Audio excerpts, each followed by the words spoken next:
नमस्कार दोस्तों, बहुत बहुत स्वागत है आपका हमारे यूट्यूब चैनल सौरभ एकेडमी पर। दोस्तों, आज हम चर्चा करने वाले हैं यूजीसी नेट पॉलिटिकल साइंस का जो सिलेबस है उसके ऊपर। तो यूनिट वाइज हम देखने वाले हैं दोस्तों, पॉलिटिकल साइंस का सिलेबस क्या है यूजीसी नेट का। और साथ ही हम जानेंगे दोस्तों यूजीसी नेट का जो पॉलिटिकल साइंस का एग्ज़ाम है उसकी जो बेस्ट प्रेपरेशन स्ट्रेटजीज़ हैं वो क्या है। और साथ ही हम जानेंगे कि आप सेल्फ स्टडी के माध्यम से कैसे घर बैठे पढ़ाई करके आसानी से नेट जेआरएफ क्रैक कर सकते हैं UGC net political science subject से। तो चलिए दोस्तों शुरू करते हैं वीडियो को। लेकिन शुरू करने से पहले दोस्तों, यदि आप चैनल पर पहली बार आए हैं तो चैनल को सब्सक्राइब कर लीजिए, बेल आइकन प्रेस कर लीजिए ताकि आने वाली वीडियोज़ की नोटिफिकेशन आप तक पहुँच सके। तो चलिए दोस्तों शुरू करते हैं। तो पॉलिटिकल साइंस का जो सिलेबस है दोस्तों यूजीसी नेट का, उसकी जो पहली यूनिट है वो है आपकी राजनीतिक सिद्धांत, वो जो है आपकी पॉलिटिकल थ्योरी। तो इसके अंदर आपको कुछ कॉन्सेप्ट्स हैं वो पढ़ने हैं, जैसे स्वतंत्रता, समानता, न्याय, अधिकार, लोकतंत्र, शक्ति, नागरिकता। इनको आपको डिटेल से कर लेना है, थ्योरीज की पढ़ लेनी है। और प्रीवियस ईयर के क्वेश्चंस जो आए हुए हैं आप देख सकते हैं, जो प्रीवियस ईयर क्वेश्चन पेपर आप डाउनलोड कर सकते हैं यूजीसी नेट की वेबसाइट्स के। तो किस प्रकार से क्वेश्चन पूछे जा रहे हैं तो वो वहाँ से आप कर सकते हैं। और उसके बाद है राजनीतिक परंपराएं, उदारवाद, अनुदारवाद, समाजवाद, मार्क्सवाद, नारीवाद, परिस्थितिवाद, बहुसंस्कृतिवाद, उत्तर आधुनिकवाद। तो इन टॉपिक से जो यूनिट 1 के जो क्वेश्चन है दोस्तों वो फ्रेम होते हैं। और इसमें जो बहुत ज़्यादा इंपॉर्टेंट जो आपको टॉपिक ध्यान में रखने हैं वो आपको स्वतंत्रता, समानता, न्याय, अधिकार, लोकतंत्र, शक्ति, नागरिकता, ये सभी इंपॉर्टेंट हैं। और साथ में जो राजनीतिक परंपराएं हैं इसमें आप बहुसंस्कृतिवाद, उत्तर आधुनिकवाद और उदारवाद और समाजवाद और मार्क्सवाद, नारीवाद से भी अभी देखा गया है ट्रेंड जो है क्वेश्चंस का चेंज हुआ है। और जो अभी जो हाल का ट्रेंड है 2021-22 का, तो उसमें जो प्रश्न जो बन रहे हैं दोस्तों वो परिस्थितिवाद और नारीवाद से भी बनना शुरू हुए हैं। तो आप ओवरऑल इसको लेके चलिएगा। आप इसमें क्या करिएगा, आप प्रीवियस ईयर क्वेश्चंस कर लीजिएगा, प्लस इनके जो बेसिक थ्योरीज हैं उनको आप एक बार पढ़ लीजिएगा। और इनसे जुड़े जो इंपॉर्टेंट थिंकर्स हैं वो आप जरूर कर लीजिएगा दोस्तों। और साथ ही में साथ इसके जो फैक्ट्स हैं जो प्रीवियस ईयर क्वेश्चंस में पूछे गए हैं वो आप सॉल्व जब करेंगे, जब उनके आंसर देखेंगे तो उनके जो फैक्ट्स हैं उनके आप अलग से यूनिट वाइज नोट्स जो हैं बनाते चलिएगा। अब बात करते हैं राजनीतिक विचारक, जो आपकी यूनिट नंबर 2 है। इसमें आपके जो वेस्टर्न पॉलिटिकल थिंकर्स हैं वो आते हैं, जिसमें कन्फ्यूशियस, प्लेटो, अरस्तु, Machiavelli, Hobbes, Locke, Rousseau, Hegel, Mary Wollstonecraft, John Stuart Mill, Karl Marx, Gramsci, Hannah Arendt, Frantz Fanon, Mao और जॉन रॉल्स इत्यादि हैं। तो ये सारे थिंकर्स जो हैं दोस्तों वो इंपॉर्टेंट है। आप इनकी थ्योरीज एक बार पढ़ लीजिएगा, जो इनके जो फेमस वर्क्स हैं, जिन्होंने क्या क्या महत्वपूर्ण कार्य किए हैं वो आप देख लीजिएगा। कौन कौन सी जो महत्वपूर्ण थ्योरीज हैं वो इन्होंने कौन कौन से दी है वो एक बार पढ़ लीजिएगा थ्योरी में।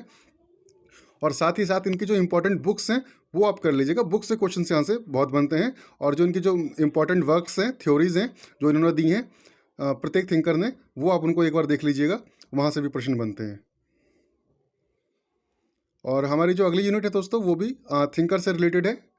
यूनिट नंबर 3 जो है हमारी भारतीय राजनीतिक विचारक से संबंधित है, जिसमें आपको धर्मशास्त्र, कौटिल्य, आगाना सुत, बर्नी, कबीर, पंडिता रमाबाई, जितने भी ये थिंकर्स दिए गए हैं इसमें सावरकर, भीमराव अम्बेडकर, जे एल नेहरू, राम मनोहर लोहिया, जयप्रकाश नारायण, दीनदयाल उपाध्याय वगैरह, आप इनको एक बार पढ़ लीजिएगा।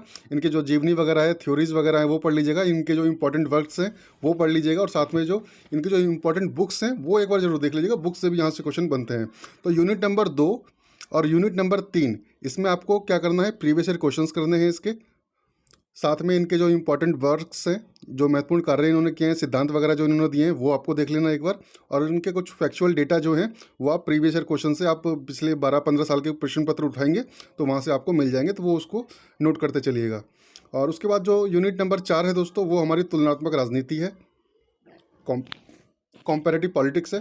और दोस्तों इनके जितने भी यूनिट्स हैं उनके यूनिट वाइज मैंने आपको बुक्स जो हैं चैनल के ऊपर दी हुई हैं, तो आप चैनल पर जाकर देख सकते हैं कि आपको कौन कौन सी बुक्स जो हैं रेफ़र करनी है किस यूनिट के लिए। तो वो आप ज़रूर देख लीजिए जा कर के। और उसके बाद दोस्तों आपका जो तुलनात्मक राजनीति है, कॉम्पेरेटिव पॉलिटिक्स है, इसके अंदर इसके जो इम्पोर्टेंट जो उपागम है, अप्रोचेज हैं वो आपको पढ़ने हैं। उसके बाद आपका राष्ट्रवाद आपको इसमें पढ़ना है, यूरोपीय और गैर यूरोपीय जो राष्ट्रवाद है वो पढ़ना है आपको, राज्य के सिद्धांत हैं वो पढ़ने हैं, जिसमें वेलफेयर स्टेट वगैरह जो है और वैश्वीकरण और राष्ट्र राज्य की क्या स्थिति है वो आपको पढ़ना है। तो इसको थ्योरीज है दोस्तों, आप इनको आप बुक से कवर कर लीजिएगा। बुक का नाम मैंने आपको बताया हुआ है अपनी प्रीवियस वीडियो में, तो वो जा करके आप देख लीजिएगा। ये कॉम्पेरेटिव पॉलिटिक्स जो क्वेश्चंस दोस्तों थोड़े से ज़्यादा डिफिकल्ट होते हैं। यहाँ से जो क्वेश्चन बनते हैं दोस्तों यूनिट नंबर 4 से आपके, वो थोड़े डेप्थ से बनते हैं। इसमें थोड़ी कॉन्सेप्चुअल नॉलेज चाहिए होती है आपको। ठीक है दोस्तों, तो इसको ध्यान रखिएगा। इसमें जो कॉन्सेप्चुअल जो चीज़ें हैं वो पूछी जाती है यूजीसी नेट परीक्षा के अंदर। इसमें मेन आपका संविधानवाद है, लोकतंत्रीकरण है, विकास, शक्ति की संरचनाएं हैं। तो आप इसको एक बार देख लीजिएगा अच्छे से। और उसके बाद आता है हमारा आईआर। यूनिट नंबर 5 जो है दोस्तों हमारा अंतर्राष्ट्रीय संबंध है। इसमें से जो इंपॉर्टेंट क्वेश्चंस जो हैं दोस्तों, वो आपके जो थ्योरीज हैं, अप्रोचेज हैं, यहाँ से बनते हैं। आदर्शवाद, यथार्थवाद, संरचनात्मक मार्क्सवाद, और इनसे संबंधित जो भी ऑथर वगैरह हैं, राइटर वगैरह, आप उनको देख लीजिएगा अच्छे से एक बार। और इसकी जो अवधारणाएं हैं, स्टेट सिस्टम जो है, और गैर राज्यकर्ता, शक्ति, संप्रभुता, सुरक्षा, तो इसको आप एक बार देख लीजिएगा, थ्योरी को पढ़ लीजिएगा। और जो बुक है, बुक मैंने आपको अपनी प्रीवियस वीडियो में बताई है, वो जा करके आप देख लीजिएगा। और यूएनओ, इसके अंदर आपको यूएनओ पढ़ना है। यूएनओ आपको पूरा अच्छे से कंप्लीट करना है। इसमें आपके यूएनओ के जो लक्ष्य हैं, उद्देश्य हैं, और उसकी जो स्ट्रक्चर है वो कैसा है, संरचना वगैरह, और इसकी फंक्शनैलिटी क्या है, कार्यप्रणाली क्या है, और उसका मूल्यांकन जो इवैल्यूएशन है वो किस प्रकार से है, शांति और विकास से संबंधित जो भी दृष्टिकोण है, आप इसके लिए जितने भी प्रीवियस ईयर क्वेश्चन है इस यूनिट से रिलेटेड, वो आप देख लीजिएगा। आप तैयारी को शुरू करने से पहले दोस्तों जितने भी यूनिट्स हैं जो मैं आपको बता रहा हूँ, आप उसके प्रीवियस ईयर क्वेश्चंस देख लीजिएगा। 15-20 साल के जितने भी ज़्यादा मिल सके आपको प्रीवियस ईयर क्वेश्चंस, उससे क्या होगा, आपको एक बेसिक चीज़ें जो हैं डेवलप हो जाएगी। आपको जो पढ़ना है, क्या नहीं पढ़ना है, कौन से टॉपिक्स हैं इंपॉर्टेंट जहाँ से प्रश्न बार बार पूछे जा रहे हैं, वो आपको एक थिंकिंग जो है आपकी डेवलप हो जाएगी। तो इससे आप घर बैठे आराम से तैयारी कर सकते हैं, आपको कुछ भी करने की ज़रूरत नहीं है।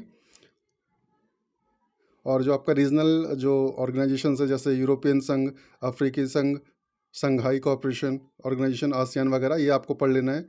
G20, ब्रिक्स वगैरह, जितने भी इसमें जो संस्थाएं हैं, इंस्टीट्यूशंस हैं, ब्रिटेन वुड्स प्रणाली वगैरह, ये सब आपको इसमें पढ़ना है। WTO वगैरह पढ़ना है इसके अंदर। और उसके बाद है आपकी हमारी भारत की विदेश नीति। यूनिट नंबर 6 जो है दोस्तों, भारत की विदेश नीति। इसके अंदर आपको भारत की विदेश नीति जो है वो भारत के परिप्रेक्ष्य से ज़्यादा पढ़नी है, क्योंकि इसके अंदर जो ज़्यादा कुछ है नहीं पढ़ने के लिए।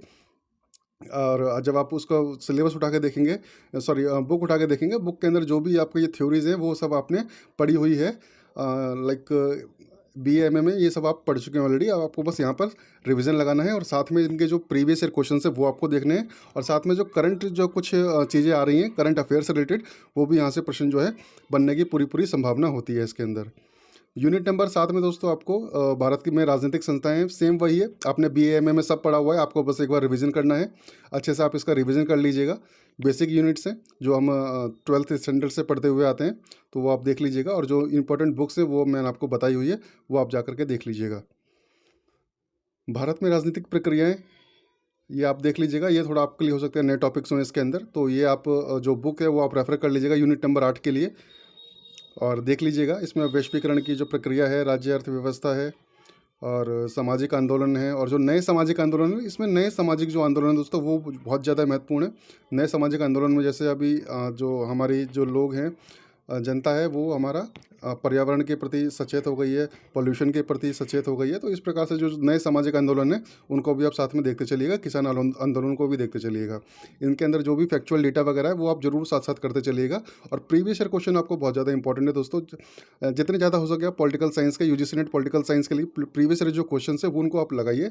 उनसे आपको जो है थिंकिंग डेवलप होती जाएगी कि आपको क्या पढ़ना है, क्या नहीं पढ़ना है, और कौन से टॉपिक्स इंपॉर्टेंट है और कौन से टॉपिक्स इंपॉर्टेंट नहीं है। और इस प्रकार से आप जो है घर बैठ के आसानी से तैयारी कर सकते हैं, और आसानी से नेट GRF जो है अपना पॉलिटिकल साइंस सब्जेक्ट से क्रैक कर सकते हैं बिना किसी कोचिंग के। और उसके बाद जो नवी यूनिट है दोस्तों हमारी लोक प्रशासन की है। लोक प्रशासन वैसे तो बहुत छोटा सा टॉपिक है इसके अंदर, लेकिन जो चीज़ें जो पूछी जाती हैं थोड़ा टेक्निकल चीज़ें पूछी जाती हैं। लेकिन आपको क्या करना है, आपको ज़्यादा डीप में नहीं जाना है, ज़्यादा समय नहीं देना है। आपको हफ्ता 10 दिन आपको लगा के देना है इसके अंदर, और प्रीवियस ईयर क्वेश्चन आपको कर लेने हैं। हालांकि प्रीवियस ईयर क्वेश्चन इसके रिपीट नहीं होते हैं, लेकिन जो इंपॉर्टेंट जो थ्योरीज वगैरह हैं, थिंकर वगैरह, राइटर वगैरह हैं, तो और जो जिन्होंने सिद्धांत दिए हैं, तो उनको आप देख लीजिएगा एक बार। उनके कौन कौन से सिद्धांत हैं और उनकी किस किस ने आलोचनाएं की हैं, और कौन कौन से जो सिद्धांत हैं किसने दिए हैं, वो एक बार जा करके देख लीजिएगा। जैसे पीटर ड्रकर ने क्या क्या थ्योरीज दी हैं, क्या क्या उनके जो टर्म्स कॉइन किए हैं उन्होंने, MBO वगैरह, या फिर मैरी पार्कर फॉलेट ने क्या क्या चीज़ें की हैं। तो आप जा कर के देख लीजिएगा। इसकी इंपॉर्टेंट बुक्स मैंने आपको बताई हुई है, वो आप देख लीजिएगा। उसके बाद जो 10वीं यूनिट है दोस्तों, भारत में शासन विधि और लोकनीति, ये बिल्कुल कॉमन सेंस पे आधारित प्रश्न होते हैं। इसके ऊपर आप आसानी से, यदि आप इंटरनेट से जुड़े हुए हैं, थोड़े बहुत भी इंटरनेट से जुड़े हुए हैं और आपको डेली लाइफ में क्या हो रहा है, रोज़मर्रा की ज़िंदगी में क्या चल रहा है, तो आप इन प्रश्नों को आसानी से बिना पढ़े भी आंसर कर सकते हैं। तो इसमें कुछ ज़्यादा आपको देखने की ज़रूरत नहीं है। प्रीवियस ईयर क्वेश्चन कर लीजिएगा और साथ में करंट अफेयर्स जो हैं वो आप देखते चलिएगा, और जिसकी जानकारी मैं आपको समय समय पर देता रहूँगा। तो करंट अफेयर्स भी आपको दोस्तों हमारे चैनल पे मिलने वाली है। तो आप चैनल को सब्सक्राइब करके रखिएगा, बेल आइकन प्रेस करके रखिएगा, ताकि जो उनकी वीडियोज़ की नोटिफिकेशन है वो आप तक पहुँच सके। तो इस प्रकार से दोस्तों, यदि आप तैयारी कर लेते हैं तो घर बैठे आप तैयारी कर सकते हैं। घर बैठे तैयारी करने के लिए दोस्तों आपको सबसे पहले क्या करना होगा, सिलेबस देखना होगा। सिलेबस की एक कॉपी आपको हार्ड कॉपी या फिर एक सॉफ्ट कॉपी अपने फ़ोन में रखनी होगी, या जहाँ भी आप स्टडी करते हैं स्टडी टेबल पे आपके पास एक जो सिलेबस की जो कॉपी है वो होनी चाहिए, ताकि आप समय समय पर सिलेबस को देख सकें और आपको यूनिट वाइज आपको पता रहे कि हमें क्या पढ़ना है या क्या नहीं पढ़ना है। तो इससे आप जागरूक रहेंगे थोड़ा, और सिलेबस के प्रति थोड़ा अगर आप जागरूक रहते हैं तो आपको चीज़ें जो हैं धीरे धीरे आसान लगने लगती है। और उसके बाद दोस्तों आपको प्रीवियस ईयर क्वेश्चन करने हैं। आपको तैयारी शुरू करने से पहले आपको प्रीवियस ईयर क्वेश्चन करने हैं। हालांकि आपने जो प्रश्न देखेंगे आप उसके अंदर, प्रश्न पत्रों के अंदर, तो कुछ प्रश्न उसमें नहीं होंगे और कुछ प्रश्न ऐसे भी होंगे जो आप BA MA के लेवल पे कर चुके हैं ऑलरेडी। तो आप प्रीवियस ईयर क्वेश्चन से शुरुआत कीजिए। आप 10, 12, 15, 20 साल जितने भी हो सके आप जो हैं प्रीवियस ईयर प्रश्न पत्र की जो बुक आती है, ऑलरेडी इसमें आपको 15-20 साल के प्रश्न पत्र मिल जाएंगे, सॉल्व क्वेश्चन मिल जाएंगे, हिंदी इंग्लिश दोनों माध्यम में मिल जाते हैं। तो वो जाके आप बुक स्टोर से जाके परचेज़ कर लीजिए, उनको करिए। और उसके बाद आप जो है यूनिट वाइज आइए, यूनिट पे आइए, किसी एक यूनिट को लीजिए, उसकी थ्योरी पढ़िए और अब उससे मैच करिए कि आपने क्या क्या पढ़ा था प्रीवियस ईयर क्वेश्चन में, कहाँ कहाँ से प्रश्न बने थे। तो इससे क्या होगा, अब आपको पता लगने लगेगा कि आपने जो तैयारी करनी है वो किस दिशा में करनी है। आपको एक अच्छी दिशा मिल जाएगी, एक गाइडलाइंस मिल जाएगी कि आपको क्या पढ़ना है और क्या छोड़ना है। तो दोस्तों आज की वीडियो में इतना ही, मिलते हैं नेक्स्ट वीडियो में। बहुत बहुत धन्यवाद, थैंक यू।